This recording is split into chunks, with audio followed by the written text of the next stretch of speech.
मध्यासक्तमनः पार्थं योगं युजन्म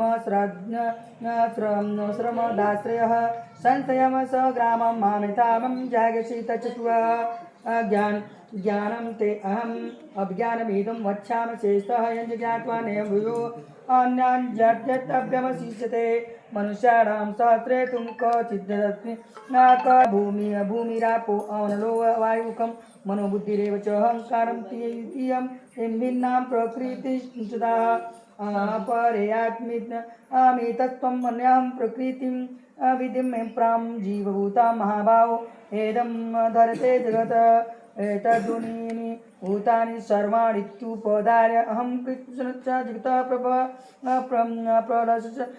प्रलस तथा मत्पृतः नान्यच किचन विदतस्थितं च मया सर्वमिदं प्रोक्तं सूत्रमुनिग्राह्यः रसोऽहं कृतेवं प्रभास्मिं सूर्यो प्रणवः सर्ववेदेषु शब्दे पौरुषं निश्वा पुर्यं गन्धं प्रीतिभ्यां च तेज चास्मिमं विभासो जीवनं सर्वभूते पश्चस्मिं तपस्विषु बीजं मां सर्वभूतानां विधिं पार्थं सनातनं बुद्धिर्मोतामस्मिन् ते जातजास्मिन्नहं ब्रह्म बलवतां चाहं कामरागावर्जितं धर्मविरुद्धो भूतेषु कामो अस्मिन् भारत सर्व आयचिं सात्विकं भावं राजसात्मा सात्मसात्मेतम् एवैतिमं तन्विद्य न त्वहं ते सुते मयि त्रिभिर्गुणैर्वैभवैर्भावैरेवं सर्वमिदं जगतं मोहितं नाभिजानाति मामेभ्यः परमभ्यः देवी पृष्ठे गूढमयार्मं मयां दूरत्याह मामे एवं प्रपद्यन्ते मया मेतां त्रन्तिते न मां दुष्कृतिनो मूढां प्रपद्याः नराधमाः मां मायमयाः ह्रीप्तज्ञाना च आसन् भावमाश्रिताः चतुर्विधां भजन्ति मां जनाः क्रीतो नो अर्जुन जातो जिज्ञासार्थी ज्ञान च भारसव तेषां ज्ञानं नित्यात्वम् एका भक्तिर्विशिष्यते प्रियो हि ज्ञानो अप्राप्तमहं च मम प्रियः तेषां ज्ञानं नित्युक्तम् एका भक्तिर्विशिष्यते प्रियो हि ज्ञानिनो न प्रप्तमतं तं समं स मम प्रियः उदारः सर्व एते ज्ञानं तमहतिं न मतः आसीत्नः स युक्तात्मा मामेवानुत्तमां मद्गतिं भावनां जन्म जानन्त्येवं ज्ञानमात्मनं प्रपद्यते वासुदेव सर्वमितिं सं महात्मना सुदुर्लभ कामैस्तैर्कृतजानाः प्रपद्यन्ते अन्यदेवताः तं तं नियमात्मता प्रकृत्या नियताः स्वया यो यां तरुं भक्तां श्रद्धाय यार्चिमुच्यति तच्चलां श्रद्धां मामेवं विद्धाम्यहं यो म्यां नमः सहैतां सदायाः युक्तस्या याराधन्मीयते लभते च कामान्य एवं विहितान् तान् हितान् अन्तवतु फलं तेषां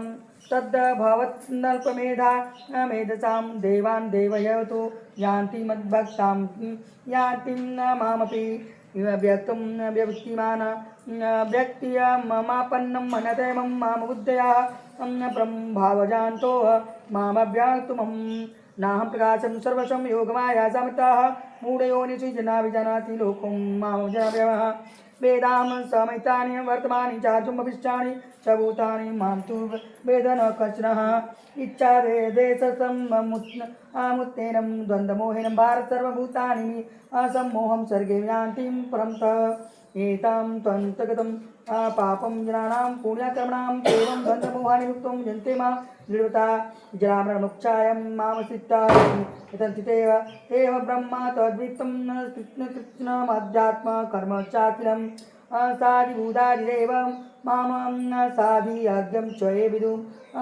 प्रयाणकाले अपि च मां ते विदुर्युक्तचेतसा।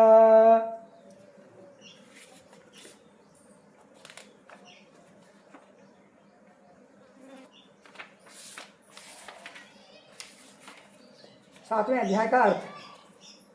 इसके उपरांत उपरांत श्री कृष्ण भगवान बोले कि हे पार्थ, तूने मेरे इस अनन्य प्रेम से आसक्त हुए मन वाला और अनन्य भाव से मेरे प्राण होकर के योग में लगा हुआ तू मुझको संपूर्ण विभूति बल ऐश्वर्य गुणों से युक्त सबका आत्मा रूप जिस प्रकार संशय रहित जानेगा उसको तू मुझसे सुन। मैं तेरे लिए इस रहस्य तत्व ज्ञान को संपूर्णता से कहूँगा जिसको जानकर संसार में कुछ भी जानने शेष नहीं रह जाता है। हजारों मनुष्यों में कोई ही मनुष्य मेरी प्राप्ति के लिए यत्न करता है। भगवान कह रहे हैं कि हे अर्जुन कि मुझे प्राप्त करने के लिए हजारों मनुष्यों में कोई एक ही ऐसा है जो प्रयत्न करता है। 1% लोग करते हैं और उन 1% वालों में से केवल एक ही मुझे पूर्ण रूप से जान पाता है। भगवान कहता है पूर्ण से जान पाता है और मेरे ये तत्व से जान पाता अर्थात मर्म से जानता है। हे अर्जुन, पृथ्वी जल अग्नि वायु आकाश तथा मन बुद्धि अहंकार ये 8 प्रकार के मेरे विभक्त हुई मेरी प्रकृति है। प्रभु की ये प्रकृति है जो 5 तत्व हैं और मन बुद्धि अहंकार ये जो है ये प्रभु की प्रकृति है। ये 8 प्रकार के भेदों वाली अपार अर्थात मेरी जड़ प्रकृति है। हे महाभाव, इससे दूसरी मेरी जो जीव रूपा अर्थात चेतना शक्ति जान वह जिससे यह संपूर्ण जगत धारण किया है। का जो जैसे आप चलते बोलते डोलते हैं वो प्रभु ने अपने चेतना अपने शक्ति से धारण किया है जिससे आप चलते बोलते रहते हैं। हे अर्जुन, तू ऐसा समझ कि संपूर्ण भूत इन दोनों प्रकृतियों से ही उत्पन्न होने वाले हैं और मैं संपूर्ण जगत का उत्पत्ति का प्रलय का अर्थात संपूर्ण जगत का मूल कारण भी मैं ही हूँ। इसलिए हे धनंजय, मेरे सिवा किंचित मात्र भी दूसरी कोई वस्तु नहीं है। भगवान कहें मेरे सिवा कोई दूसरी वस्तु नहीं है। यह संपूर्ण जगत सूत्र मतलब कि जैसे माला आप पहनते हैं उसी तरह कहें पूरा जगत मुझ में गुथा हुआ है और मणियों की तरह गुथा हुआ है।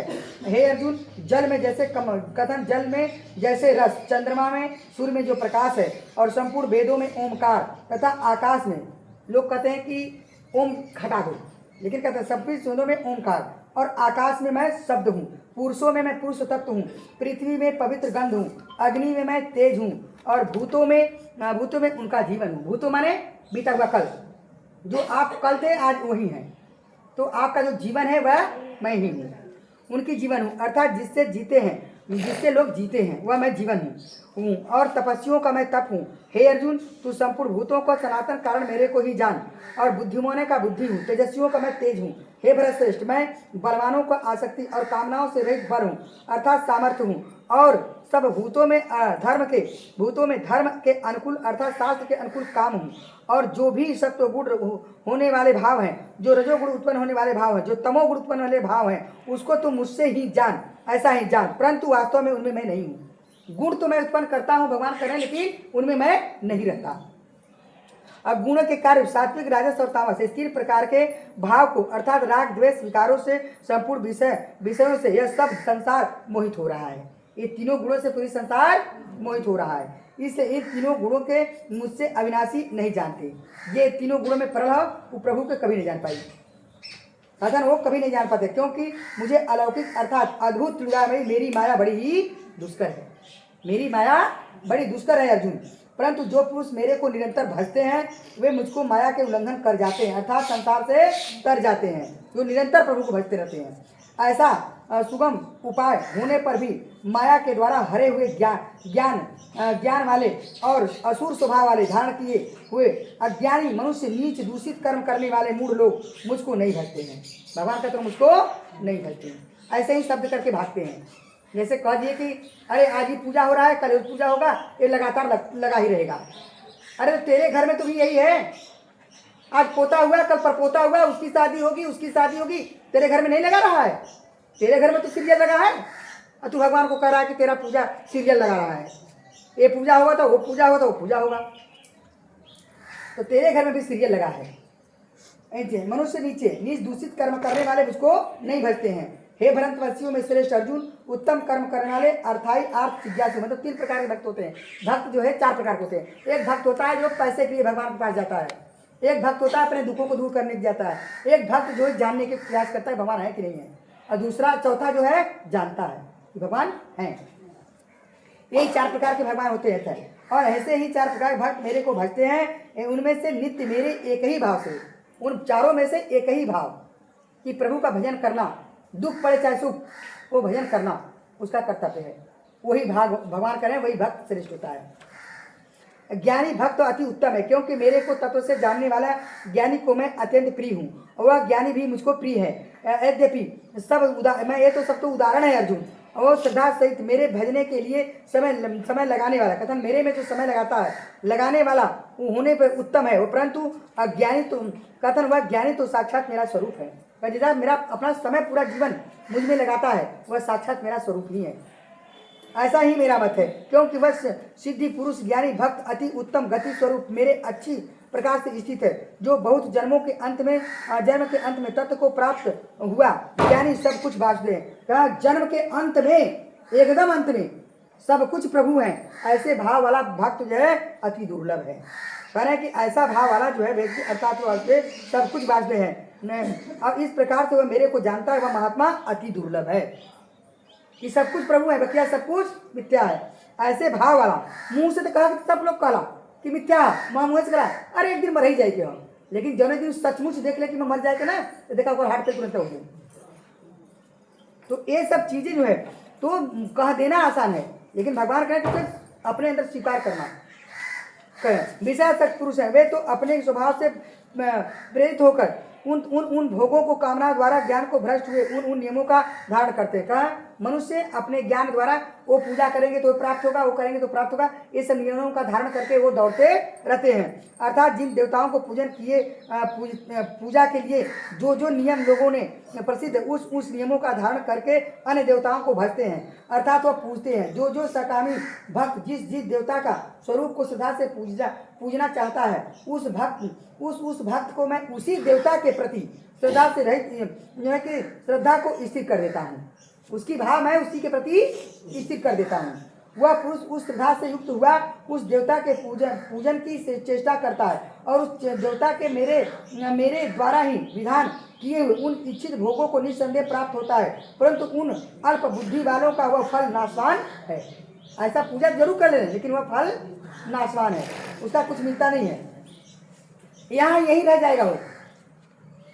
और देवताओं को पूजने वाले देवताओं को प्राप्त होते हैं, मेरा भक्त चाहे जैसे भजे वह निशेष मेरे को प्राप्त होता है। ऐसा होने पर भी वह सब मनुष्य मेरा भजन का, भगवान कहते हैं ऐसा होने पर भी सब मनुष्य मेरे भजन नहीं करते हैं। इसका कारण यह है कि बुद्धिहीन पुरुष मेरे अनुमत्ता अर्थात जिससे उत्तम और कुछ भी नहीं है, ऐसे अविनाशी परम भाव को अर्थात अजन्मा अविनाशी हुआ भी अपने माया से प्रकट होता हूँ। कथन कि मैं अविनाशी अजन्मा होते हुए भी मैं अपने माया के साथ प्रकट होता हूँ और सबके प्रभाव तत्व से नहीं जानते। मन इंद्रियों से परे, आपके मन और इंद्रियों से परे है भगवान। मुझ सच्चिदानंद परमात्मा को मनुष्य के भांति जन्मने और मरने वाला व्यक्ति मानते हैं। वो मतलब कि एकदम सब कुछ करेंगे, उनका काम अलौकिक रहेगा, लेकिन उनका काम सबसे अलग रहेगा, फिर भी उनको एक जन्मने और मरने वाला व्यक्ति मानेंगे। वो मानते हैं अपनी योग माया से मैं छिपा रहता हूँ, सबके प्रत्यक्ष नहीं होता, इसलिए यह अज्ञानी मनुष्य मुझ जन्म रहित अविनाशी परमात्मा को तत्व से नहीं जानता, अर्थात मेरे को जन्मने मरने वाला समझता है। और हे अर्जुन, पूर्व में व्यतीत हुआ, वर्तमान में स्थित, आगे होने वाले भूतों को मैं जानता हूँ, परंतु कोई मेरे को नहीं जानता। कहा जो भी कुछ है मैं सब जानता हूँ, लेकिन मुझे कोई नहीं जानता। सदा भक्ति पुरुष नहीं जानता है, क्योंकि हे भरतवंशी अर्जुन, संसार में इच्छा और द्वेष दो ही चीज है, सबकी इच्छा पाने की है और द्वेष है। इच्छा द्वेष उत्पन्न हुए सुख दुख द्वंद्व से मोह के संपूर्ण प्राणी अति अज्ञान को प्राप्त हो रहे हैं, परंतु निष्काम भाव से श्रेष्ठ कर्मों को आचरण करने वाले जिन पुरुषोत्तम का पाप नष्ट हो गया है, वे राग द्वेष द्वंद्व मोह से मुक्त हुए और वह दृढ़ निश्चय वाले पुरुष मेरे को सब प्रकार से भजते हैं। मेरे शरण होकर के जरा और मरण से छूटने के लिए यत्न करते हैं, मतलब संसार में फिर आने का प्रयत्न नहीं होता है उनका। वे पुरुष उस ब्रह्म को तथा संपूर्ण अध्यात्म को और संपूर्ण कर्म को जानते हैं। जो पुरुष अधिभूत अधिदेव सहित इस अधियज्ञ सहित सबका ही आत्मा रूप मेरे को जानते हैं, अर्थात जैसे भाप बादल धुआं पानी एक का, जैसे करें भाप बादल धुआं पानी बर्फ, सब में पानी है, पानी है, केवल अलग अलग रूप दिखाई दे रहा है।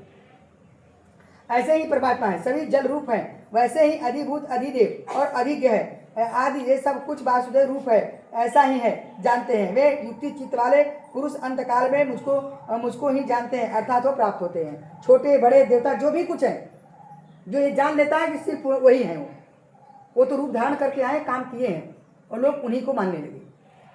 तो भगवान को जो मानते हैं। और इनका आप 7वां अध्याय का आप लोग महात्मा सुनिए।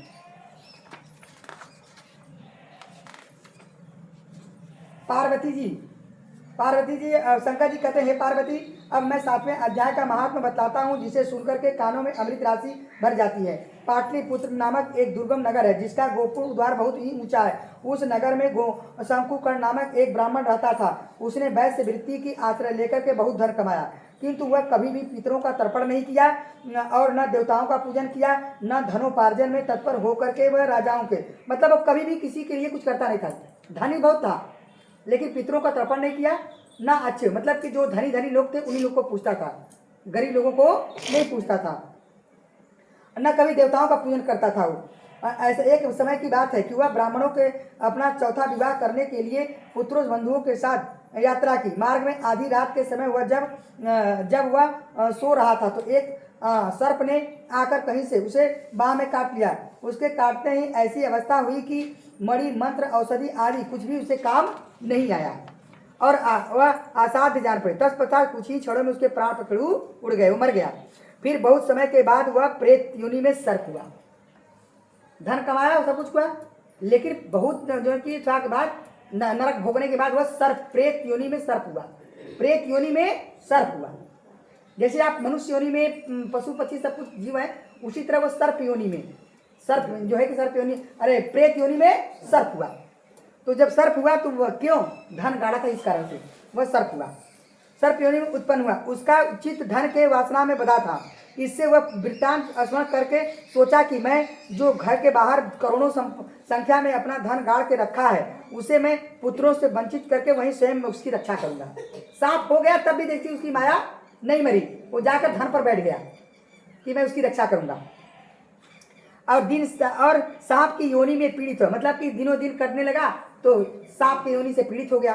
जब पीड़ित हो गया तो वह पिता ने स्वप्न में पुत्रों के साक्षात आकर अपना, मतलब अपने पुत्रों के स्वप्न में आके पहले बताया। अब उसे निष्कुंसुक पुत्रों ने उठ करके एक बड़े तीनों पुत्रों के बारे में, तीनों पुत्रों के सामने उसने अपना स्वप्न बताया।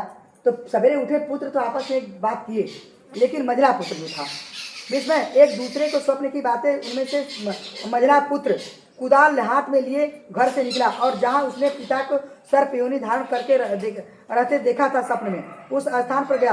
यद्यपि उसे धन के स्थान ठीक ठीक पता नहीं था, तब भी उसने सोचा कि सर्प योनि में थे, तो बिल समझ के खोदने लगा। ठीक निश्चय कर लिया और वह लोभ वृत्ति से वहां पहुंचकर बाम्बी, मतलब बिल को खोदना आरंभ किया। तब उस बाम्बी में भयानक सांप प्रकट हुआ और बोला, हे मूर्ख, तुम किस लिए आए हो? क्यों बिल खोद रहे हो? और अथवा किससे तुझे भेजा है? ये सारी बात बता। पुत्र बोला, मैं आपका पुत्र हूँ, मेरा नाम शिव है। मैं रात्रि में देखे हुए स्वप्न से विस्मित होकर यहाँ स्वर्ण लेने के कौतूहल से यहाँ आया हूँ। पुत्र की वाणी सुनकर वह सांप हंसता हुआ उच्च स्वर से इस प्रकार स्पष्ट वचन में बोला, यदि तू मेरा पुत्र है तो मुझे शीघ्र ही बंधन से मुक्त करे और संपूर्ण पूर्व जन्म के गाड़े हुए धन के लिए सर्प योनि में मैं उत्पन्न हुआ। मैं पूर्व जन्म के गाड़े हुए धन के कारण ही सर्प योनि में मैं जन्म लिया। अब पुत्र पूछा, पिताजी आपकी मुक्ति कैसे होगी? इसका उपाय मुझे बतलाइए, क्योंकि मैं इस रात में लोगों को छोड़कर आपके पास आया हूँ। पिता ने बोला, बेटा, गीता के अमृत में 7वें अध्याय को छोड़कर मुझे मुक्त करने की तीर्थ, दान, तप और यज्ञ सर्वथा सामर्थ्य नहीं है। केवल गीता के 7वें अध्याय की प्राणियों की जरा और मृत्यु आदि दुखों को दूर करने वाला है। पुत्र, मेरे ही श्राद्ध के दिन, मतलब मेरे श्राद्ध के दिन 7वें अध्याय का पाठ करने वाले ब्राह्मण को श्राद्ध, जो भागवत गीता कहता है, उसी ब्राह्मण को बुलाइएगा। किसी भी ब्राह्मण से कराएंगे तो उसका फल नहीं मिलेगा, क्योंकि जो करेगा भागवत गीता, उस भागवत गीता का अनुसरण करने वाला होगा, वही आपके घर पाठ करेगा, तभी आपको फल प्राप्त होगा। और पैसे के लालच में आकर के भैया वो ज़्यादा पैसा लेना किसी और से करा ले, तो जान लीजिए कि नहीं, उसका फल नहीं मिलेगा, वो तो बाँच के आकर चला जाएगा। जो इसका अनुसरण करता हो भागवत गीता का, वही करे, तब उसका फल मिलेगा आपको। पितरों को, ब्राह्मणों को श्रद्धापूर्वक भोजन कराओ, इसके निसंदेह मेरी मुक्ति हो जाएगी। बस आपकी शक्ति के अनुसार पूर्ण श्रद्धा के साथ वेद विद्या में प्रवीण अन्य ब्राह्मणों को भी भोजन कराया और सर्प योनि में पड़े हुए पिता के वचन सुनकर के सभी पुत्रों ने उनकी आज्ञा के अनुसार उससे अधिक किया। सब शंकुकर्ण ने अपने सर्प शरीर को त्याग कर दिव्य देह धारण किया और सारा धन पुत्र के अधीन कर दिया। पिता के करोड़ों संख्या को धन बांट दिया और अधीन कर उसके किया। और सदाचारी पुत्र बहुत प्रसन्न हुए। उस उनकी बुद्धि धर्म में लगी हुई थी, इसलिए उन्होंने बावली, कुआं, पोखरा, यज्ञ, देव मंदिर इसके लिए धन का उपयोग किया और अन्नशाला भी बनवाई। तत्पश्चात 7वें अध्याय का सदा जप करते हुए उन्होंने भी मोक्ष की प्राप्ति पाई। पार्वती, ये तुम्हें 7वें अध्याय का मार्ग बताया है, इससे श्रवण मात्र से मानव सब पापों से मुक्त हो जाते हैं। तो भागवत गीता एक ऐसी पुस्तक है, लोग कहते हैं कोई इसको उच्चारण नहीं कर पाता जल्दी, जो भागवत गीता का अनुसरण पूरा करेगा करके भागीरथी प्रयास, पितरों को तारने के लिए जो भागीरथी प्रयास है, भागवत गीता द्वारा पितरों का वो तर्पण उनको मोक्ष दिला सकता है। भागवत गीता द्वारा पूरे अध्याय ऐसा नहीं है जो मुक्ति की दायक नहीं है। 18वां अध्याय भागवत गीता का मुक्तिदायिनी है और 7वां अध्याय वो है जिसके घर मृत्यु हुई है, वो 7वें अध्याय श्राद्ध वाले दिन के, 12वें वाले दिन को श्राद्ध वाले दिन पे ले जा करके 7वें अध्याय का करवा करके जो तर्पण कराए तो वो अति उत्तम होता है, मुक्ति मिलती है। इसे भागवत गीता का 18वां अध्याय हम पूरे जो है गुप्त नवरात्रि में 9 दिन कहे हैं और यह मेरा प्रयास है कि पितरों को भागीरथ तर्पण करने के लिए भागीरथी प्रयास में आए। और आप लोग जितना सुनी है, प्रार्थना करें कि जितना सुने हैं भागवत गीता का अनुसरण जो किए हैं हम लोग, जो उसका फल है मेरे पितरों को समर्पित हो।